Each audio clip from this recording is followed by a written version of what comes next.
After a few years of online meetings, the RCMP were able to hold their first in-person town hall since the start of COVID. It was held last Thursday at the Legacy Center. Staff Sergeant Brian Nicol led the meeting, focusing heavily on how RCMP determines its priorities. The format of the town hall was casual, allowing a back-and-forth discussion with citizens as they raised questions and concerns.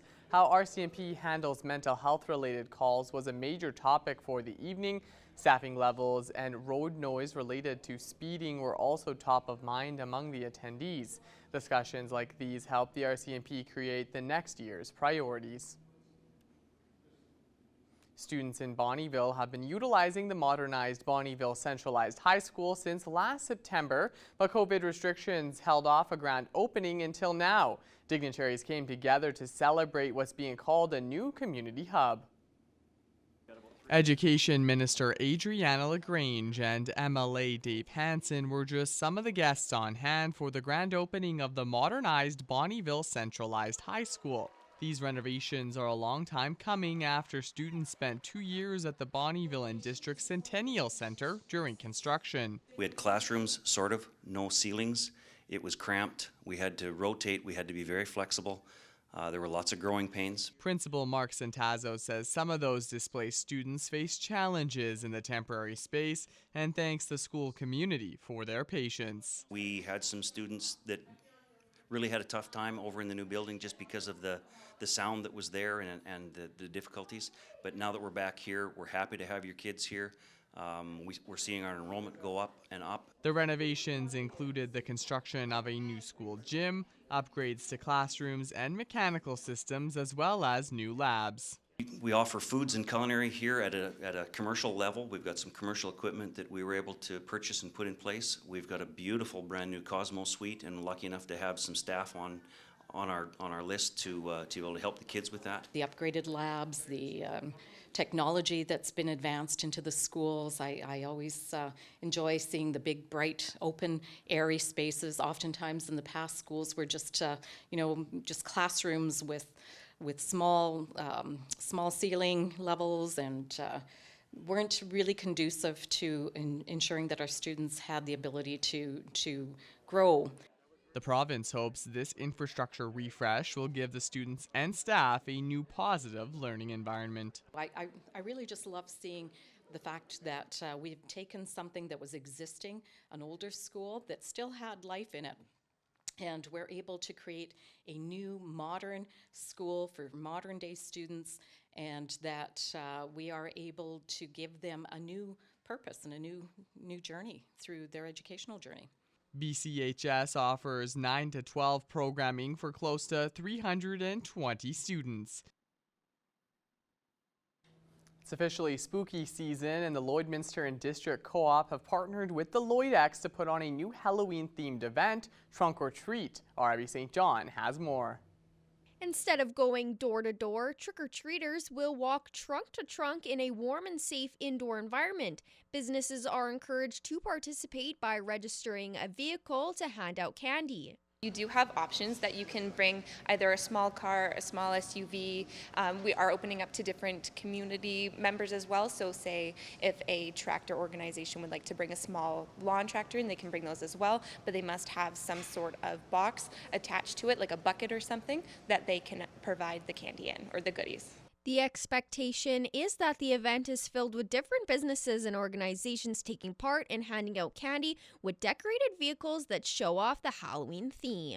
Our expectations are that we see the business community step up, the nonprofits, the schools, the teams, the clubs to provide trunks, and we honestly expect there to be full house of families and kids enjoying themselves. I think that we could have some really creative installations and some really interesting, unique spins on the Halloween theme for sure. Not only is this a great event for kids and families, it's also an opportunity to give back through donations. If anybody would like to donate to the Lloydex, they are more than welcome to do that. The information is on the entry package, and again, you can always contact us if you have any questions. We are also asking, it is totally optional, if people would like to make a non-perishable food item donation to the local food bank, you can bring it here on the day of and we will collect it from you and take it over. Trunk or Treat is taking place on October 27th from 4 to 7 in the Culligan Water Building at the Lloyd X. To register a vehicle, visit lloydx.com. Registration closes October 24th. For Primetime Local News, I'm Abby St. John. And it's time now for this week's edition of Retrospect. Here's Blake Nath.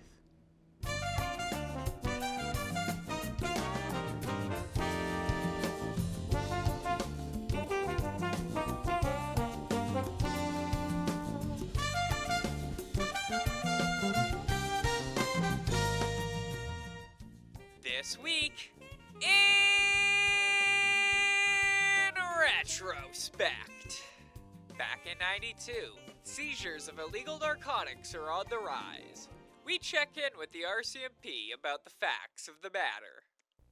We're, of course, realizing that drugs in Lloydminster are turning into a real problem. RCMP in Lloydminster are dealing with a shocking increase in narcotics charges, specifically with the drug cocaine.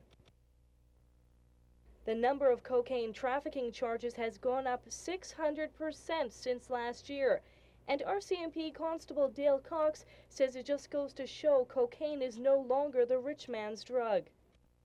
On an average, cocaine is it used to be what known as the elite drug, the higher class of society, shall we say, used to use cocaine mainly because of the price. Now you're seeing everybody using it, and the price doesn't seem to be an object. Whatever it's going to take to get it, they're going to do. And while cocaine numbers are on the increase, marijuana charges are also on the rise. Trafficking has gone up about 140% from last year, with possession charges increasing by almost 200%. Constable Cox says the growing drug trade can also bring on other crimes as well, which police are trying to deal with. And the offshoots of what the drug trade brings to Lloydminster is also becoming more prevalent. We're doing the best that we can with the manpower and within the scope of the laws that we have at this time to attempt to somewhat control the drugs. You're not going to eradicate, you're not going to ever remove drugs through enforcement. The only way to handle this drug problem on a long-term basis is through education. If there's no market for the drugs, then you're not going to have the drug problem. Darcy Modine, Police Beat. And movie classifications change with a new rating introduced in '97. PG, restricted, we've all seen the warning signs, and for many young people it can provide some serious setbacks. Movies are not getting any less violent, which makes for a classifier's nightmare, trying to control who should and shouldn't be able to buy a ticket. All the old categories will still be there under the new rules: general, parental guidance, 14A, restricted, and adult. But a new category has now been added, 18A. Local theater officials say this is good news for customers, especially teens. For people, say, between 16 and 17, they weren't able to go with the old restricted category. Now they have the 18A category, which they can plug those films into, and people who are under 18 can go if they're accompanied. People would bring their children to a show and we wouldn't be able to allow them in. Now we're able to allow them in. In the past, classifiers had trouble placing films too strong for 14A and not violent enough for the restricted category. May says the 18A group should eliminate that. He and his brother Mike, who is president of the Alberta Motion Picture Theatre Association, expect Alberta to adopt the rating system very soon and eventually expected to go national. Up till now, video stores voluntarily adopted their own rating system. Now Saskatchewan stores will be using the same system as the theaters. Officials hope people will soon start to recognize the symbols and understand what they mean. Especially for parents, they have to have some indication of the content of films, so they know whether their children can go to them or should be seeing this material. He says all May theater locations in the Midwest will be enforcing the ratings. Julie Matthews, NewsHour. And that's all for this week in retrospect. We're into fall now after last weekend, though it still was feeling like summer. We had a beautiful weekend here in Lloydminster and around the region. What are we expecting, though, for this week? Let's find out with Shelby Clark.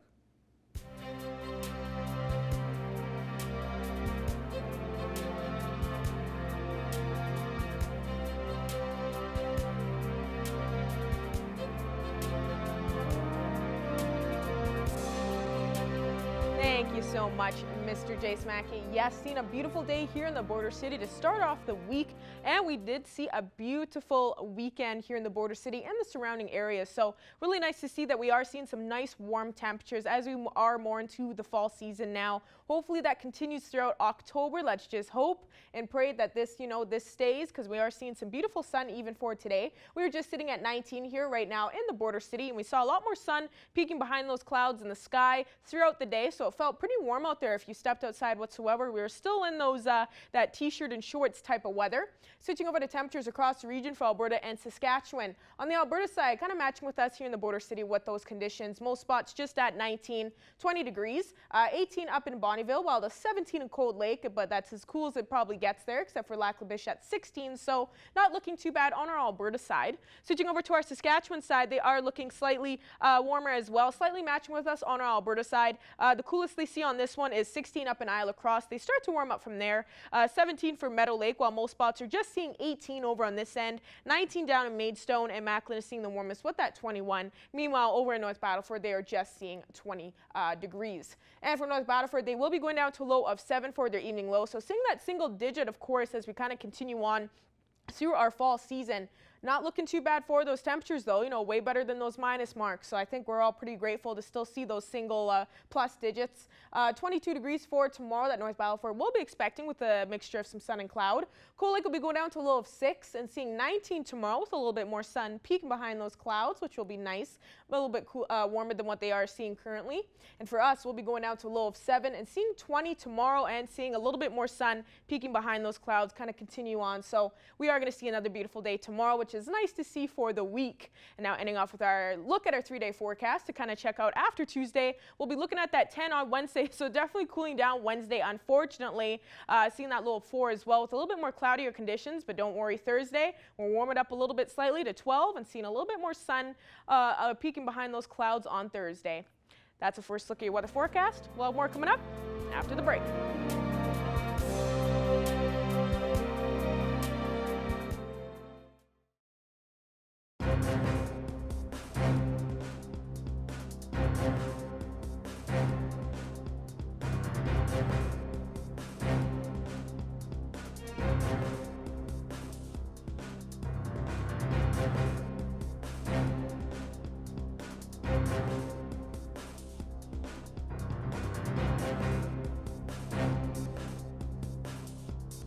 I'm proud to introduce Mayor Craig Copeland to talk about the speed limit discussions that have been going on in the city of Cold Lake. Thank you so much for being here. Oh, you're welcome. Yeah, it was a good topic and very involved with the community. We had almost 1,000 people come on and answer fill out the questions from the survey. Why was the speed limit put into question in the first place? The request was, to go from 50 down to say 30 kilometers an hour in their area. Big concern for school kids, people playing on the street, the kids, and so that sort of kicked off this intensive survey that the city staff did. The survey results were varied, but many didn't want the speed limit to change. Can you comment a bit on the results from the survey? Well over 55% or so of the people were very adamant that they didn't want to see any change. Most people were talking about more enforcement if we're going to do anything, but they weren't prepared to drop it down to 40 or 30. I know there's already residents that have emailed us concerned about the decision of council, but when you get such a large survey response, you sort of got to respect what the citizens have said. The city has put out traffic counters, which record people's traffic on areas of concern. And you see that, generally speaking, a lot of people do travel within the speed zone. But there's these little, whether it's under 10%, but there is people that will travel 20, 30 kilometers higher than the posted speed limit, unfortunately. The question would be, if we dropped it to 40, would you still get that percentage of people traveling, at 60, 70 kilometers an hour down a street? So I think we're going to look at it during budget time and see what we can do and put some money towards this issue in our community. With some people still upset from the decision, what is council looking at doing now? things like if you go to Kinnasoo Beach on First Avenue, there's those little speed bumps. People come out with those quite a bit. We have to be concerned about drainage. So when we have big storm rain events, if you put some kind of method in that's going to impede the flow of water on the street, you have to be really careful because you could be causing overland flooding. So the engineering department will look at the streets, see if you can actually do pullouts where it comes out and maybe calms the traffic. Stop signs, there's another avenue of where you can slow the traffic down. And of course, the big one, of course, is hiring more municipal enforcement officers and going hard on the ticketing process. I do know that there's a certain area, in Cold Lake North that has been a high traffic zone. People are traveling much more than 30 kilometers an hour in a certain area. And the bylaw officer have been hanging out there and getting quite a few people with photo radar. And people are getting some pretty big traffic tickets on speeding. Are there specific areas in the city council is looking at to apply changes? We have behind Tri-City Mall area, we have quite a few complaints in that area. And Lakeshore Drive is another area that gets a lot of complaints. Unfortunately, the speed zoning on Lakeshore is quite low. It's only 30 kilometers, but unfortunately, a lot of people like to be in the marina parking lot and come out of there and rip down Lakeshore Drive at quite high speed. So there's well-known areas in Cold Lake where people like to speed. And also people have asked us to look at even increasing the speed zone on certain areas. People aren't happy even with the 80 kilometer zone on Highway 28 itself. So you can't, appease everybody, but we're going to try during the budget process. We'll have it on the agenda to see if we want to give administration some money to look at some fixing of certain areas to make it more safer. As the discussion on this topic continues, will there be more opportunities for people to discuss and come to council? Absolutely. Our council meetings are always open to the public. We've already had a few people reach out that not necessarily happy with the decision of not reducing it down to 40.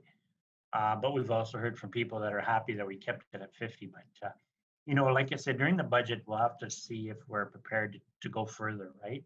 Right now, status quo is kind of probably the easiest way to say it, that we're going to remain at 50 and just look at what options we have from an enforcement standpoint to enhance it further. But people got to realize that our bylaw officers have been chasing other files. The homeless issue is really increased their time on duty. And so doing traffic enforcement has unfortunately reduced because we've been dealing with the petty crime and the homelessness issue in our city. Thank you again so much for talking with me today about this issue. All right, thank you for having me.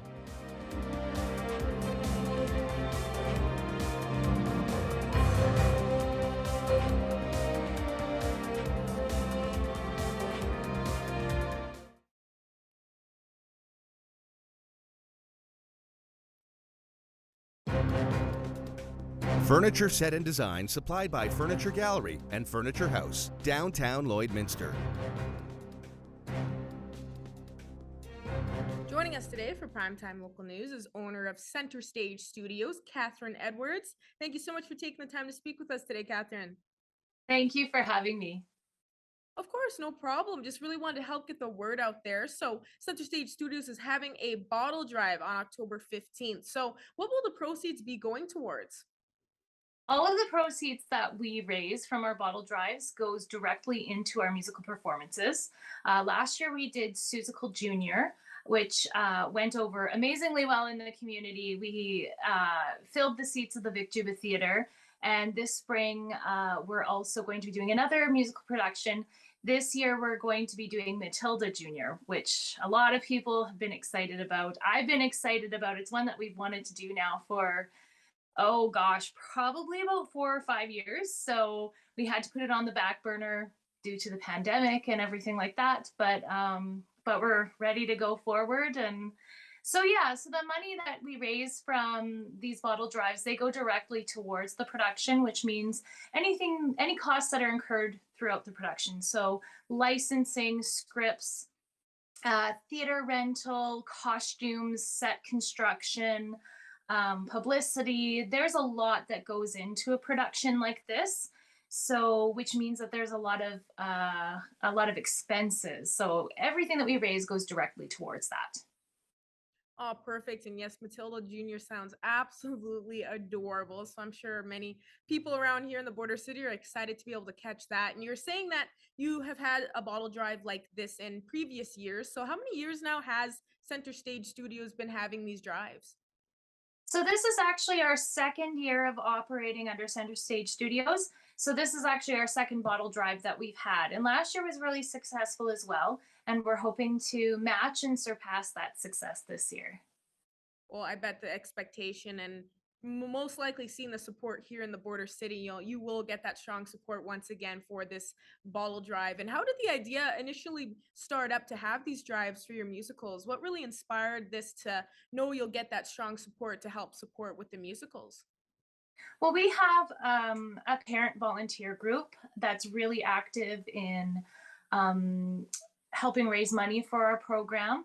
And so one of them had suggested that we do a bottle drive. They had done one through one of the other organizations that they're involved with and had a lot of success with that as well. And so they had suggested that last year, and we had a lot of success with it. And what's really great about a bottle drive is it's really there isn't a whole lot of legwork to it. So if somebody has bottles kicking around, and a lot of people do, we'll come and pick them up for you, save you that trip to the bottle depot, and then you're helping a good cause in the border city. You're supporting local arts with our youth, which is so important. Oh, well, that's really amazing to hear. I'm happy we're able to speak and help get the word out, and hopefully you'll see that strong support. Now, for people that are just more interested in supporting and helping out with the bottle drive, where can they look online just to find more information in case, they just might miss this? Yeah, so you can find us on social media.